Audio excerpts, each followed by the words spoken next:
Hello दोस्तों, कृष्णा उपदेश 2M channel में आपका स्वागत है। दोस्तों, माँ दुर्गा समस्त ऋषियों से कहती हैं, हे भक्तगणों, जो भी इस कथा का श्रवण ध्यान पूर्वक करेगा उसके समस्त दुखों का नाश मैं स्वयं करूंगी, और जो भी इस कथा का प्रचार करेगा उसके कोटि कोटि पापों का नाश होगा और उसे सुख समृद्धि की प्राप्ति होगी।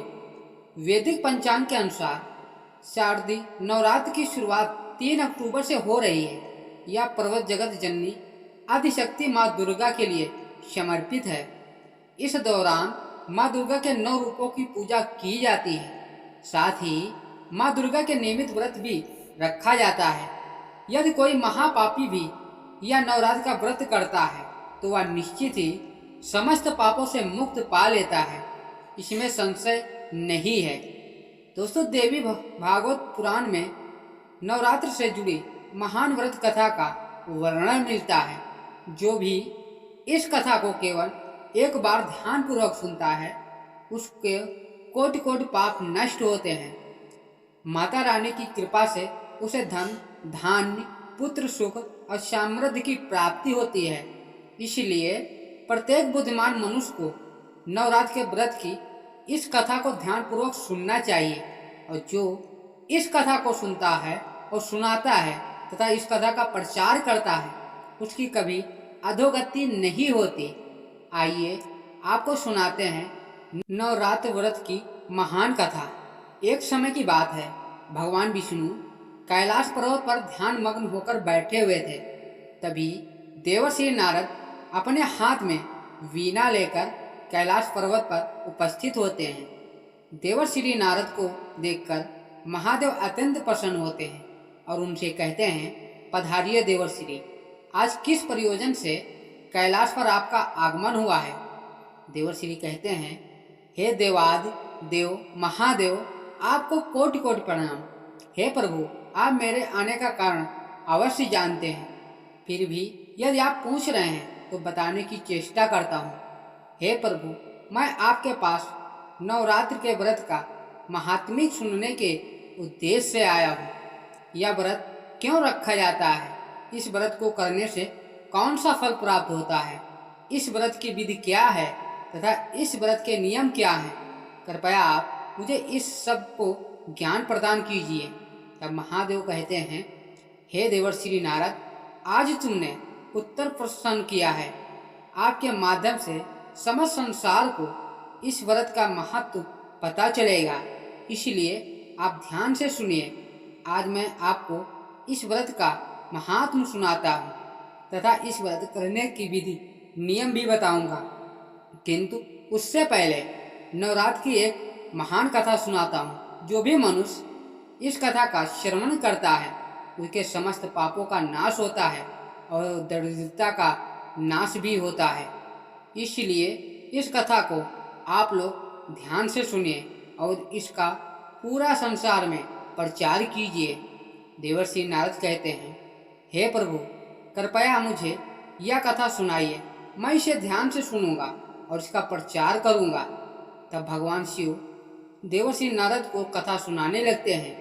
हे देवर्षि नारद, पूर्व काल की बात है, कौशल देश में एक अत्यंत दीन दरिद्र, धनहीन एवं विशाल कुटुंब वाला सुशील नाम का एक वैश्य रहता था। उस वैश्य की अनेक संतानें थीं, जो कोई काम नहीं करता था और वह धन के अभाव से हमेशा दुखी रहता था। उसके पास करने के लिए कोई भी उद्योग नहीं था। रात में जो कुछ भी खाने को मिल जाता वह वैश्य उसे अपनी संतानों को खिला देता था, और जो कुछ भी बचे जाता उसी से अपना पेट भर लेता था। पूरा परिवार दिन भर भूखा रहता था और केवल रात को ही कुछ थोड़ा सा अन्न खा लिया करता था। इस प्रकार से वह वैश्य स्वयं भूखा रहकर दूसरों का काम करके अपने परिवार का पालन पोषण कर रहा था। वह वैश्य स्वभाव से अत्यंत निर्मल और सज्जन था। वह धर्मपरायण, शांत, सदाचारी, सत्यवादी, क्रोध न करने वाला, धैर्यवान और अभिमान रहित था। वह प्रतिदिन देवताओं और पितरों का पूजन करता था। अपने द्वार पर आए हुए अतिथियों की पूजा किया करता था और सभी को भोजन कराने के बाद जो कुछ भी बच जाता उसी से अपना गुजारा चला लिया करता था। कुछ समय बीतने के बाद एक विद्वान ब्राह्मण उस सुशील के नाम के वैश्य के घर पर आया। सुशील ने ब्राह्मण को दान देकर उनका स्वागत सत्कार किया तथा उसने हाथ जोड़कर प्रणाम करके अत्यंत व्याकुल होकर उस ब्राह्मण से इस प्रकार से कहने लगा, हे ब्राह्मण देवता, अगर आप हमारे अतिथि धर्म से प्रसन्न हैं तो मैं आपसे कुछ पूछ सकते हैं। वह ब्राह्मण कहने लगा, आपकी चर्चा चारों तरफ है कि आप एक महान दानी हैं। आप अतिथियों का स्वागत बहुत प्रेम से करते हैं, इसी कारण से मैं आपके पास आया हूँ। कृपया आप संकोच न करते हुए आपकी जो भी शंका हो मुझसे पूछ लीजिए। तब वह वैश्य कहता है, हे ब्राह्मण देवता, कृपया करके आप मुझे बताइए कि मेरी दरिद्रता का नाश निश्चित रूप से कैसे हो सकता है। दरिद्रता के कारण मैं अपने परिवार का पालन पोषण नहीं कर पा रहा हूँ। हे ब्राह्मण देवता, मुझे धन की अभिलाषा नहीं है, किंतु मैं आपसे कोई ऐसा उपाय पूछ रहा हूँ जिससे मैं अपने कुटुंब का पालन पोषण करने के लिए समर्थ हो जाऊं। मेरे पुत्र पुत्रियां भूख से पीड़ित होकर भोजन के लिए बहुत रोते हैं और मेरे घर में इतना भी अन्न नहीं रहता कि मैं उन्हें मुट्ठी भर अन्न दे सकूं। उनका दुख मुझसे देखा नहीं जाता। आज मैंने अपने रोते हुए बालकों को घर से निकाल दिया है और वे कहीं चले गए हैं, इसलिए मेरा हृदय शोकांगे में जल रहा है और धन के अभाव में मैं क्या करूं। मेरी पुत्री भी विवाह के योग्य हो गई है, किंतु उसका विवाह करने के लिए मेरे पास कुछ भी नहीं है। कन्यादान का समय भी बीता जा रहा है। हे ब्राह्मण देवता, इसी कारण से मैं चिंतित रहता हूँ। आप तो विद्वान हैं, कोई ऐसा मंत्र तप या जप या कोई ऐसी उपाय बताइए जिससे मैं अपने परिवार का पालन पोषण करके मैं समर्थ हो जाऊं। हे महाभाग, आपकी कृपा से मेरा परिवार सुखी हो सकता है। कृपया आप अपने ज्ञान के बल से विचार करके मुझे कोई उपाय बताइए। इस प्रकार से उस वैश्य के द्वारा याचना करने पर उस ब्राह्मण बड़ी प्रसन्नता पूर्वक उस वैश्य से कहा, हे वैश्यवर, मैं तुम्हारे दुख का कारण समझ चुका हूँ। तुम चिंता मत करो, मैं तुम्हें अवश्य उपाय बताता हूँ। तुम अब नवरात्र के व्रत का अनुष्ठान करो। इसमें तुम भगवती की पूजा हवन करो, देवी के मंत्रों का उच्चारण करो। इससे तुम्हारे सभी कार्य सिद्ध हो जाएंगे और तुम्हारी दरिद्रता नष्ट हो जाएगी। वैसे नवरात्र नामक इस पवित्र तथा सुखदायक व्रत से बढ़कर इस पृथ्वी लोक पर अन्य कोई व्रत नहीं है। यह व्रत सदा ज्ञान और मोक्ष देने वाला है और सुख तथा संतान की वृद्धि करने वाला है एवं शत्रुओं का पूर्ण रूप से विनाश करने वाला है। वनवास यमन के दौरान देवी सीता के वियोग में अत्यंत दुखी होकर श्री राम इस किंदा पर्वत पर इस व्रत को किया था। इसी व्रत के प्रभाव से उन्होंने महाभारत पर सेतु की रचना करके रावण और उसके पुत्रों का संहार किया था और सीता को प्राप्त किया था। महादेव कहते हैं, हे देवर्षि नारद, इस प्रकार ब्राह्मण ने नवरात्र के व्रत का कथा उस वैश्य को सुना दिया, जिसे सुनकर वह वैश्य बहुत प्रसन्न हुआ। उसने वह ब्राह्मण को अपना गुरु मान लिया और उसने देवी के मंत्र की शिक्षा ली। तब पश्चात उस वैश्य ने अत्यंत पूर्वक नवरात्र में मंत्र का जाप किया और अनेक विधि और उपाय से भगवती का पूजा किया। इस प्रकार से उस वैश्य ने 9 वर्षों तक नवरात्र का व्रत का अनुष्ठान किया। फिर 9वें वर्ष के अंत में अष्टमी तिथि को अर्धरात्र हो जाने पर साक्षात महेश्वरी उस वैश्य को दर्शन दिए और कहा, हे पुत्र, मैं तुम्हारी भक्ति और पूजा से बहुत प्रसन्न हूँ। तुम्हें जिस काम की कामना है निसंकोच होकर मांग लो। तुम्हें जो कुछ चाहिए वह मैं तुम्हें प्रदान करूंगी। साक्षात माँ दुर्गा को अपने सामने खड़ा देखकर उस वैश्य का अंग अंग कांपने लगा। उसकी आंखों से आंसू झलकने लगे। माँ दुर्गा के इस अद्भुत दिव्य स्वरूप को देखकर वह वैश्य हर्ष से उत्साहित होने लगा। फिर उस वैश्य माता को प्रणाम करके कहने लगा, हे माँ, मैं आपके दर्शन करके ही धन्य हो गया हूँ। माता, आपके दर्शन अत्यंत दुर्लभ हैं। आप तो सचमुच त्रिलोक सुंदरी हैं और सर्वशक्तिमान हैं, समस्त संसार की जननी हैं। मुझ जैसे साधारण व्यक्ति को आपने दर्शन देकर बड़ा उपकार किया है। हे माँ, अब मेरे मन में कोई कामना नहीं है। आपके दर्शन से ही मेरे सारे दुख मिट गए हैं। माँ, केवल मुझ पर इतनी कृपा कीजिए कि मेरे पुत्र पुत्रियों को पर्याप्त भोजन प्राप्त हो, जिससे उन्हें नित्य भूखा न सोना पड़े। सुशील की विनम्रता और उसकी निरस्ता स्थिति को देखकर माँ दुर्गा ने मधुर मुस्कान के साथ कहा, हे पुत्र, मैं तुम्हारी सच्ची भक्ति और तुम्हारे तप से प्रसन्न हूँ। तुम्हारी दरिद्रता का अब अंत होगा। तुम्हारा घर धन धान्य से भर जाएगा और तुम्हारे परिवार की सारी समस्याएं समाप्त हो जाएंगी। तुम्हारे बच्चों को भी अच्छा भविष्य मिलेगा और तुम्हारी पुत्री का विवाह भी जल्दी ही होगा। तुम्हारी पीड़िता दुख और समृद्धि से पूर्ण होगी। इतना कहकर देवी दुर्गा अंतर्धान हो गई। उसी क्षण सुशील वैश्य का घर प्रकाश से भर गया और उसकी दृढ़ता समाप्त हो गई। देखते ही देखते उसके छोटे से घर की जगह एक विशाल महल खड़ा हो गया। उस महल में स्वर्ण मणियों और बहुमूल्य रत्नों का भंडार भर गया। उसकी सारी संतानें खुश और लिप्त हो गई। सुशील के पास अब न केवल अपने परिवार के लिए अन्न था, बल्कि वह दूसरों की मदद कर सकता था।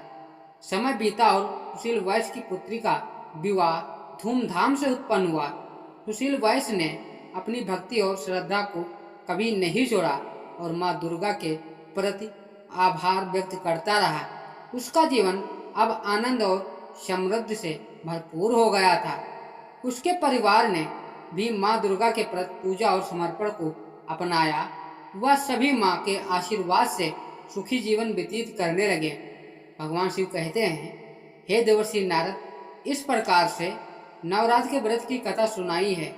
इस कथा को सुनने के मात्र से ही नवरात्र का व्रत सफल हो जाएगा। पूरे नवरात्र भर उपवास करने में असमर्थ लोगों के लिए 3 दिन उपवास भी अतोहत फल प्रदान करने वाला बताया गया है। भक्ति भाव से केवल सप्तमी, अष्टमी और नवमी इन 3 रात्रियों में देवी की पूजा करने से सभी फल सुलभ हो जाते हैं। हवन पूजन तथा ब्राह्मण भोजन इनको संपन्न करने से वह नवरात्र व्रत पूरा हो जाता है। इस पृथ्वी लोक में जितने भी प्रकार के व्रत एवं दान हैं, इस नवरात्र के व्रत के तुल्य नहीं हैं, क्योंकि यह व्रत सत्यता धन प्राप्त करने वाला, सुख तथा संतान की वृद्धि करने वाला तथा आयु आरोग्य प्रदान करने वाला तथा स्वर्ग और मोक्ष देने वाला, विद्या धन अथवा पुत्र इनमें से मनुष्य किसी भी कामना करता हो, उसे इस सौभाग्यदायक तथा कल्याणकारी व्रत का विधि पूर्वक अनुष्ठान करना चाहिए।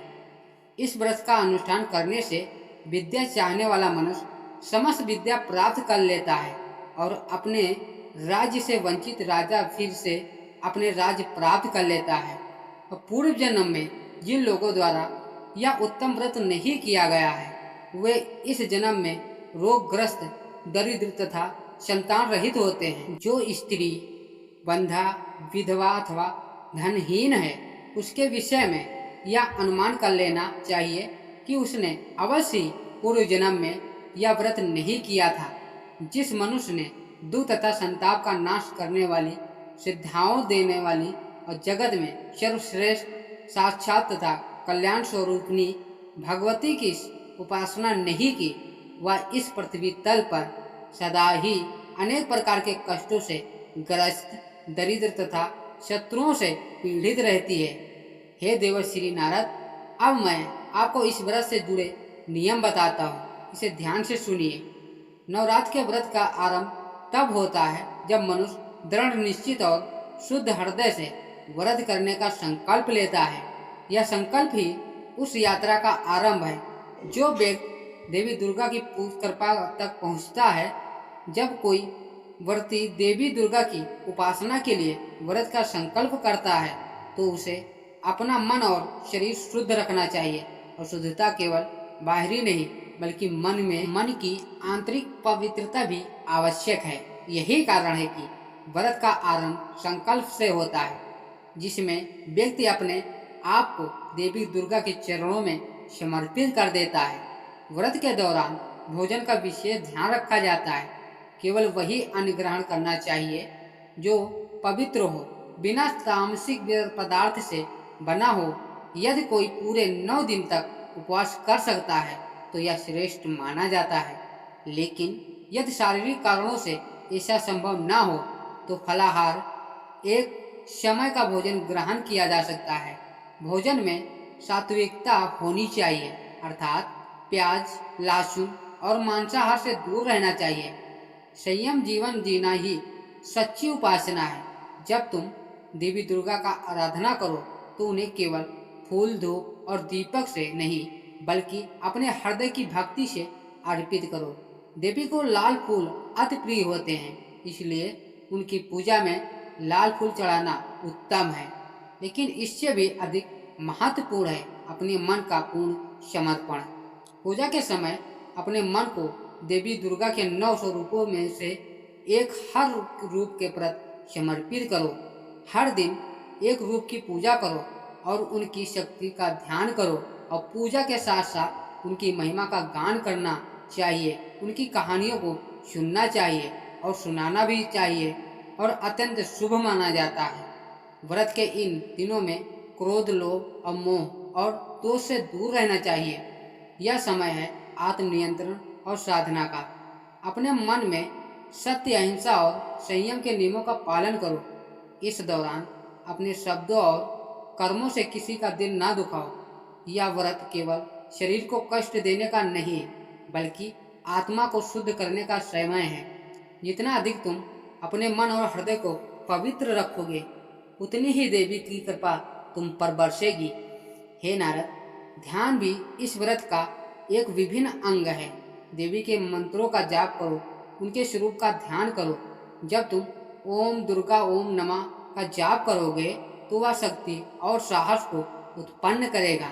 ध्यान में बैठकर देवी के दिव्य रूप का चिंतन करो और उनकी महिमा का स्मरण करो, जिससे तुम्हारे भीतर की नकारात्मकता दूर हो जाएगी और शांति का अनुभव होगा। जब नवरात्र के अंतिम दिन आते हैं, देवी की कृपा पाने के लिए कन्याओं का पूजन करना अत्यंत महत्वपूर्ण है। कन्याएं देवी का रूप ही मानी जाती है, इसलिए 9 कन्याओं को आमंत्रित करके उनकी सेवा करो, उन्हें भोजन कराओ और पैर धोकर आशीर्वाद लो। यह पूजन तुम्हारी साधना को पूर्णता की ओर ले जाएगा। हाँ, इस व्रत के दौरान तामसिक आहार से दूर रहना आवश्यक है। मांस, मदिरा और तामसिक वस्तुओं से दूरी बनाकर रखनी चाहिए। वार्धिक को एकदम शांति जीवन जीना चाहिए, जिससे उसका साधना में कोई विघ्न ना हो। यह 9 दिन केवल तपस्या से दिन नहीं है, यह आध्यात्मिक जागरण के दिन है। भगवान शिव ने नारद को नवरात्र के व्रत का महत्व समझाते हुए कहा, यह व्रत केवल सांसारिक इच्छाओं के पूर्ति के लिए नहीं बल्कि आत्मा के उन्नति के लिए है। जो श्रद्धा और भक्ति से इस व्रत का पालन करता है वह देवी दुर्गा की कृपा से सारे कष्ट मुक्त हो जाता है और उनकी सभी इच्छाएं पूर्ण होती हैं। इसलिए हे नारद, जो भी इस व्रत का संकल्प ले, तन, मन और आत्मा की पूर्ण पवित्रता के साथ साधना को करना चाहिए। इस प्रकार भगवान शिव ने नारद जी को नवरात्र व्रत की कथा पूरे ध्यान पूर्वक सुनाई। तो दोस्तों, उम्मीद करता हूँ यह हमारा मोटिवेशन वीडियो आपको कैसा लगा, कमेंट में ज़रूर बताना। यदि हमारे चैनल पर पहली बार आए हैं तो चैनल को सब्सक्राइब करना ना भूलें।